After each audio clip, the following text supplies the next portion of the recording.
Hi Cancer, welcome back. This is your extended Oracle of Love who's coming towards you for singles. But this reading will be delving further into this person's past and how your relationship will be together should you come together in the future. Now, we did speak about there's a soulmate twin flame connection here. We did have the Wheel of Fortune under the Four of Chalices here. You did have the Two of Cups, the Lovers card below here as well. So we do see a beautiful, intense connection potentially coming up for you, Cancer. Let's have a look into this person's past relationship, what they were lacking, why the relationship went wrong, and what it is that they're looking for this time around.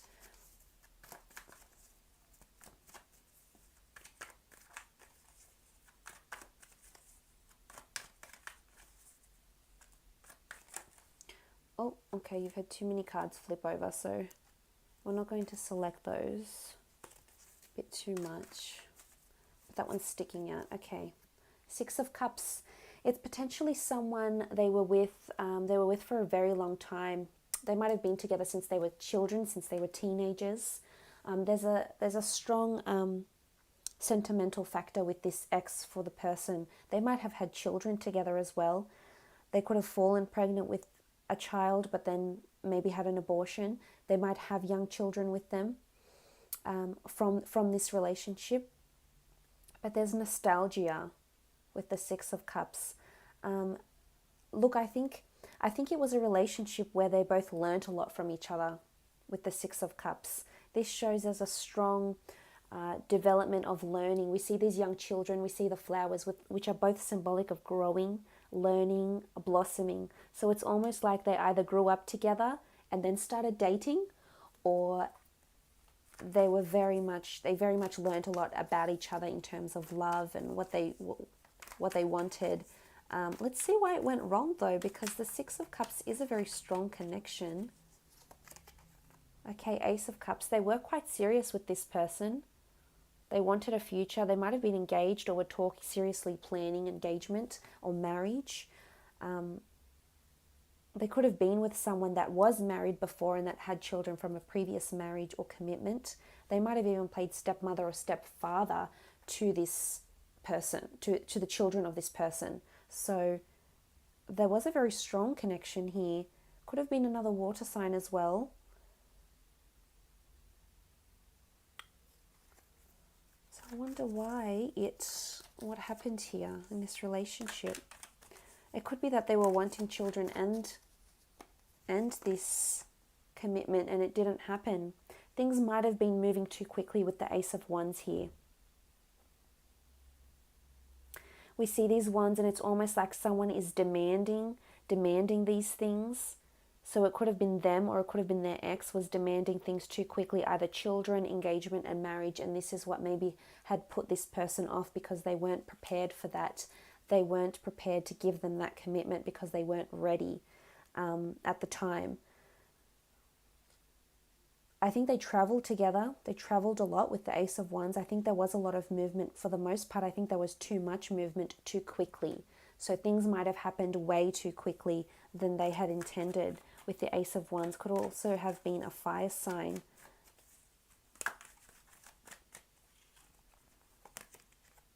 Okay, Page of Swords. This is coming up as lack of certainty, lack of movement forward. So there's definitely things were moving too quickly and one person didn't like it. It could have been this person you're dealing with or their ex, but one of the parties just wasn't ready. Look, they're looking back, they're uncertain. The Page of Swords is such a conflicted figure. It's someone that doesn't have their priorities right. It's someone that can't wholeheartedly commit to something, at least not then and there. So I think this is why the relationship fell flat on its face, because this person just couldn't commit, or this person's ex just couldn't commit.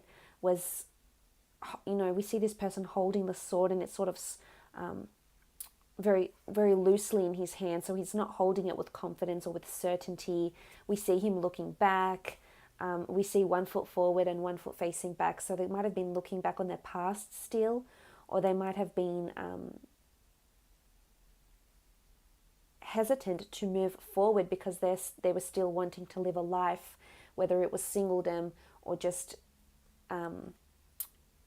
you know, something different from what they were forced to enter into. And I think someone was forcing, someone was definitely leading more than the other.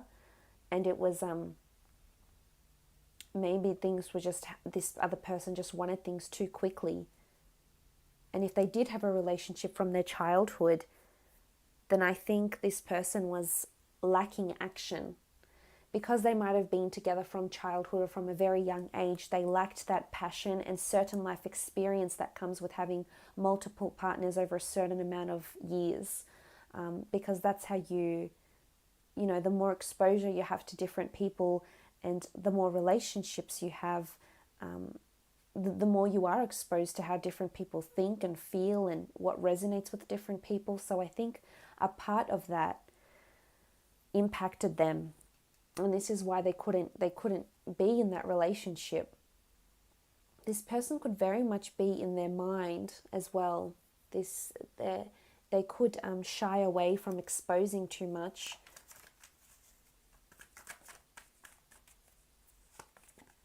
Okay, Queen of Wands. It could be because of lack of sexuality, lack of passion, lack of commitment.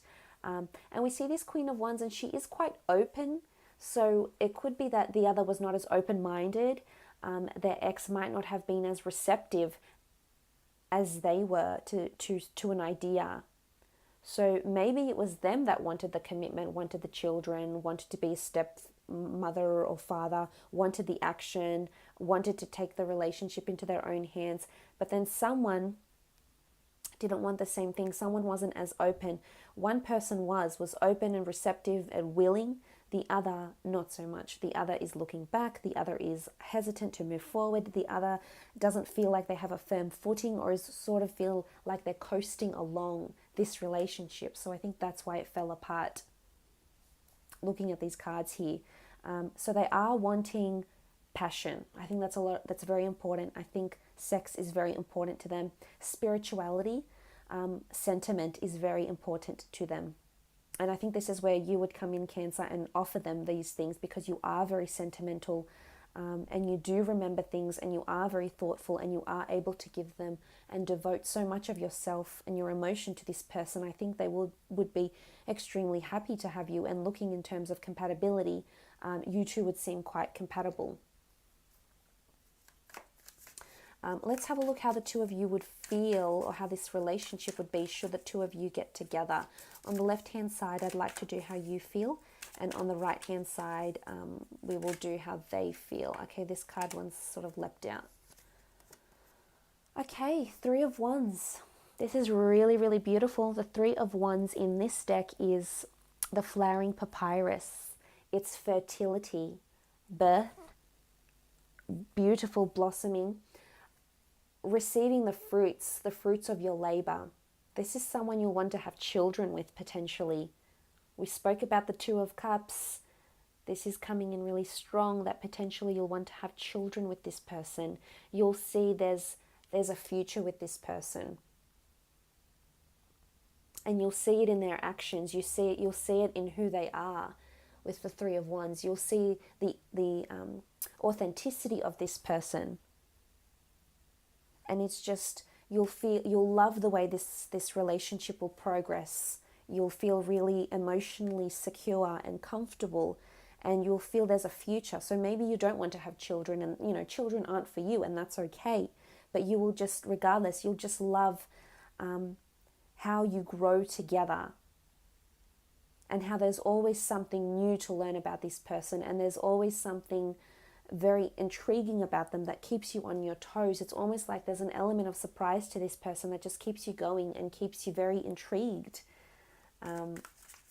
But beautiful blossoming relationship here. There's a lot of action as well. I feel like there's opportunities for the two of you to travel together, but you'll definitely feel there's a beautiful future with this person. Okay, what do we have? The Five of Pentacles. The Five of Pentacles can denote a bit of setbacks. And in particular in this deck, it's setbacks over money or finances or assets. So again, I think this money factor, this greed or this ambition will affect the relationship. Hopefully not too much, but I think on some level with the Five of Pentacles, it can be problems in money or physical problems. So anything to do with material possessions or money, assets, or setbacks. I think it has more to do with finances because I think it's the nature of this person. And the setbacks to the relationship could be that there's more concentration on the physical. So either as much as they do want, physicality, it might even be too much for you, Cancer. You might just tire of this constant physical need, and this might in turn shape and, set back the relationship. And that's not to say they're nymphos and they just want sex all the time. It's just to say that they are very demanding in that aspect because they're very demanding for you and your sexuality. And this could be a setback in the relationship. So look out for that with the Five of Pentacles. But again, it's only minor with the Five. But we do see what look like cobras here. So it's almost like this sort of sneaky snake vibe. They could be sneaky about money as well. This might affect the relationship. King of Wands. Okay, you will feel that they're quite nurturing though. They do offer you a lot of affection and vice versa, which is really, really good. The King of Wands is seen as, in particular in this deck, the King of Wands is someone that's quite mature, that wants to give you help and guidance. So I think you'll feel quite nurtured by this person. And, we see this Pharaoh here, and he looks like he's quite in charge of a lot. He's quite a senior figure. So it's almost like you'll really, really look up to them. They will have quite a large influence over you. But they'll want to help and guide you, and you'll see them as this benevolent, nurturing figure. And I think you'll enjoy it for the most part. You'll feel like they're a man or they're a woman of action in this relationship. And this will definitely drive the blossoming and growth of the relationship.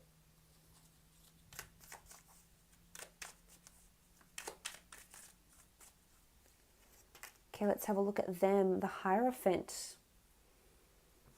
Okay, the Hierophant. They do see you as someone very, very important. They do respect you for your ideas, your sentimentality. There's certain features, characteristics of you that they will really, really embrace and really enjoy. The Hierophant is seen as a marriage card. So I think they're thinking about marrying, potentially you, that you're someone they could see themselves marrying. For some, you definitely will marry this person. The Hierophant has this sort of religious, priestly connotation. So that's where the marriage factor comes in. And it's idolatry. It's mesmerized. I think there's a part of you that appeals to them very much. Almost feel mesmerized. So again, I think this comes into the attraction, but it's deeper than that. We saw the Six of Cups, and we have the Ace of Cups here. So they're wanting that emotional bond, which you can offer them, and hopefully with that you can offer them that same physical component, because that's very important to them. But again, the Hierophant is a very well-respected, revered, mature figure. So I think for the most part in this relationship, this is how this person will be towards you, and this is how they see you. But marriage is coming in quite strong, or very, very serious commitment. Okay, the King of Chalices. Really strong. I love that it's a king, the Hierophant. This person has a lot of, holds you in very high regard. This is emotional goodness, emotional reliance. Again, it's almost like there's a codependency here, and they'll depend on you emotionally. They'll need your support. And I think for a lot of times you could grow a little bit tired of this, but they're one that demands a lot from you emotionally. But but they know they can rely on you. They know you'll have their back. They know it. They trust you. That's what this foundation will be built upon, is trust and emotional reliance. This dependency where, okay, although they might seem very big and strong and mighty and no one can bring them down, but you'll see a real vulnerable side to them, and they'll want you to see that, because this is how they'll see you. This emotional rock for them, someone to lean on, someone to, at the end of the day, when you take away all their wealth and strip them off of their material possessions, they'll be left with you, your thoughts, your advice, your solace, your words, your comfort. This is someone who could potentially fall very, very deeply in love with you, and I think they might fall in love with you first. Last card. Okay, we have the Nine of Swords. Now, the Nine of Swords can represent sleepless nights, nightmares, suspension, blockages. It's the blades of the god Thoth, which was the moon god. So this is intuition. This is creativity. This is, because they have such an analytical mind, we saw with the Gemini, Libra, Aquarius energy, the Queen of Swords. There's something about words here, or there's something about how they think or communicate. They could have anxiety. They could have jealousy issues as well. Something to do with the way you talk or the way you say things will make them a little bit edgy. It could be that you like to bring up the past. It could be that you might mention certain things from their past or from your past, and this might not necessarily sit well with them with the Nine of Swords. It could also be that if they have to travel for work, this can show sleepless nights because of loneliness and anxiety and insomnia. But towards the relationship, they might feel like there's blockages somewhere. It's almost like there's a disagreement. It could be towards the money. Remember, we did have the money here. It could be even talking about money or opening up about money or ambition, career, wealth, etc. This might be really hard for them to do, and that's why we see this block with the blades that are crossing over. But for the most part, I do think it's really positive, and there's potential to get married, because look at the card that's inviting and bringing the two of you together. The card that's doing so is the Ace of Cups. This is a beautiful emotional connection built on trust, built on emotional reliance, built on, seeing the fruits of this relationship. It's the hand of God, so it's obviously fated. This person is a fated person coming in. We saw that with the Wheel of Fortune down the bottom here as well. And it has a religious connotation. It has the Eucharist, the dove, the chalice. It's someone potentially offering you their cup, someone potentially wanting to marry you and enter into this sort of relationship together. So I think you have a lot to look forward to, Cancer, for the most part. So I hope this has been insightful. I hope it's been enjoyable, and we will chat soon. Thanks again for watching.